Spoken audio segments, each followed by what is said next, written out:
Good morning. Today is the 26th day of First Adar, the 6th of March. And we have one more thing to discuss about this. Because this whole issue of what we can understand of God is essential. It's simply essential to the whole Hasidic idea. The whole Hasidic idea is that the sage, what is a Chassid? In general, we just actually read this in the Yom Yom a couple of days ago. That Adam is called a Chassid. So obviously they don't mean that he was a disciple of the Baal Shem Tov. They mean something entirely different. But the idea is that a Chassid is someone who feels the relationship with God very strongly, and therefore he will go the extra distance to make that relationship blossom. That's what it's about. So Adam was created by God, so he knew God more intimately than most, and because of that, he's called a Chassid. Even though in his actions, you might say that he wasn't such a big Chassid. Right away, he sinned, but he made up for it for a long, long time. 130 years he sat in exile. He sat in fasting. It says he fasted so much that his teeth fell out. It was a very took it very strongly, and then he also made amends with his wife. He didn't just leave. He came back to her, and they finally did have the son that established humanity, Seth. And so there was a lot of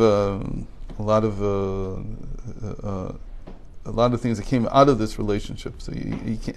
This is at the center core of what it means to be a chassid, is to have a relationship with Hashem, or at least feel that a relationship is possible, not that it's so distant that there's no connection.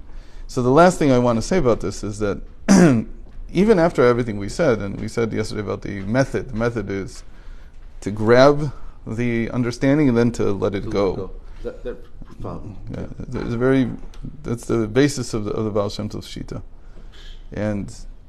But beyond that, there's still this business that's called Atzmus Umahus, which means, again, there's no word in English for some reason. I don't know what the reason is. There is a word in Greek, and there is a word in German. There's no word in English for Atzmus. Atzmus means the thing in and of itself.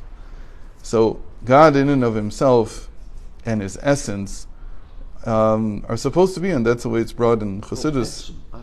Right, Etzem Davar, the thing in and of itself, are supposed to be beyond our comprehension.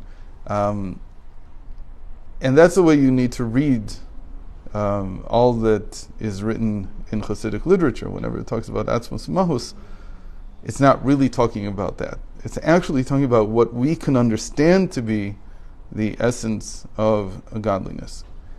But Chassidus goes one more step, and this step was taken in the time already of the Alter Rebbe, and it comes and it says that even though the mind cannot understand, the heart does.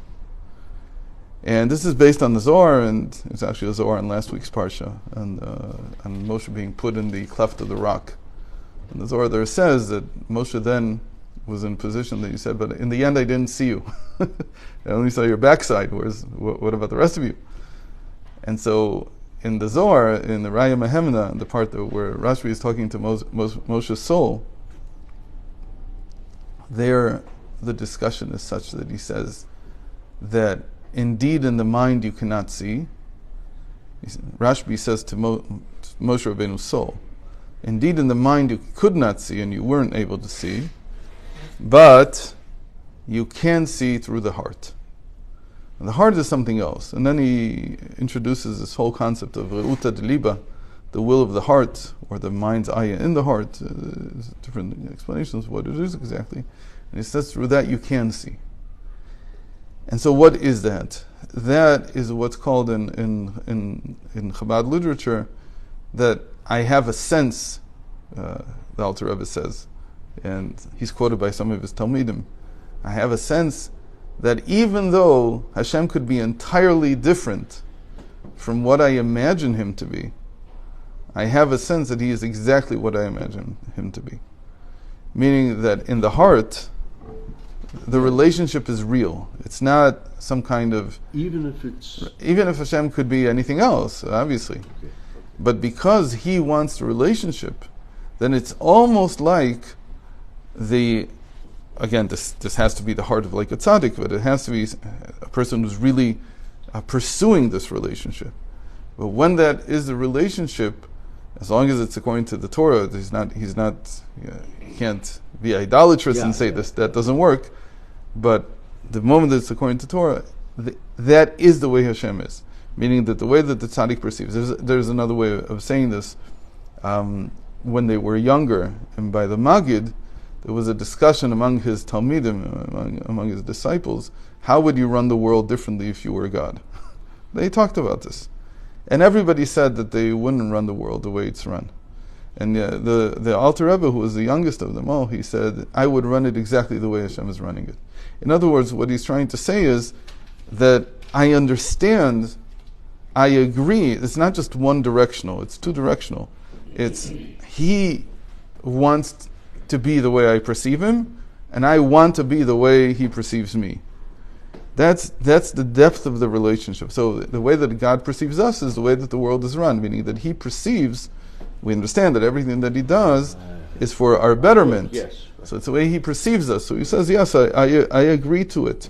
I agree that is the highest level. And so that even has its roots in the Gemara. The Gemara says, who is a tzaddik? A person who justifies his God. Ezu tzaddik u'matzdikat bo'o. He's matzdik. Matzdik is to justify. So he's a tzaddik because he's matzdik. That's the same idea. Okay. Anyway, so we've done enough with this. Let's move on to the next point here. The next point is very important. Now it says. So we did. In discussing divinity, we're on page 39, in discussing divinity relative to the universe, the favorite metaphor of the mystics, as of many philosophers, is the analogy to man. Okay, so we already said this in a certain sense, but what he's going to do now, he's going to set out the most important grand metaphors, let's call it, the parables that we use in order to connect the supernal reality with our mundane reality. And the one that's most used often is the man metaphor, meaning the man was created, we talked about this, man was created in God's image and His likeness. So what does that mean? It means that He's the ultimate form. And so it doesn't mean that God has a form, it just means that if I am to be able to understand anything in the supernal world, I should look at myself. And the proof text for this are the verse, we mentioned this, from my flesh I envisage God, I see God, I envision, today we'd say, using a French form, I envision God. That's in Job 19:26, very famous verse. So this is one of the most important ones, looking at myself, and from that understanding how things function in the grander realm. Theological concepts in the God-world relationship are often explained in terms of the body-soul relationship, and in particular in terms of the various soul powers or faculties, functions, and manifestations. And there's another very interesting rabbinic analogy. Again, setting up this whole grand metaphor or parable. The sages say, just as the soul permeates the whole body, sees but is not seen, sustains the whole body, is pure, abides in the innermost precincts, is unique in the body, does not eat and does not drink, no man knows where its place is, so the Almighty is the same way. So that's an analogy, that I look at the soul inside the body. That's how I understand God inside reality, inside the world. This too, in a sense, follows on the above mentioned principle of a terrestrial supernal correspondence. The only question here is, and he brings us beautifully here with all the citations, all the sources. He says that whenever we think of these things, so we say, I'm going to look at myself and understand the supernal from it.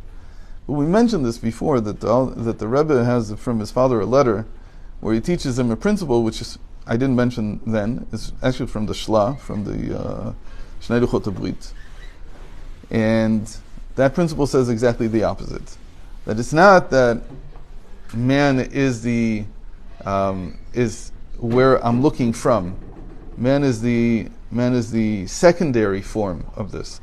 The original form is the supernal form. And that's a very big deal, because when you're talking about the spiritual, so the spiritual above is more important than the spiritual below. However, when you're talking about the physical, it seems to be reversed. That the physical below is more important than the vessels above. Right?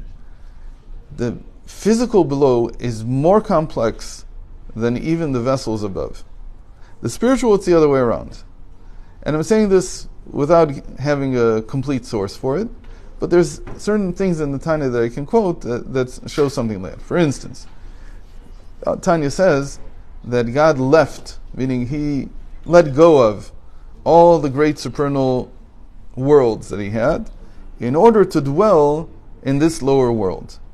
And by dwelling, you mean light in the vessel. You mean something in the physical realm. The physical realm in our world has something that nothing else has.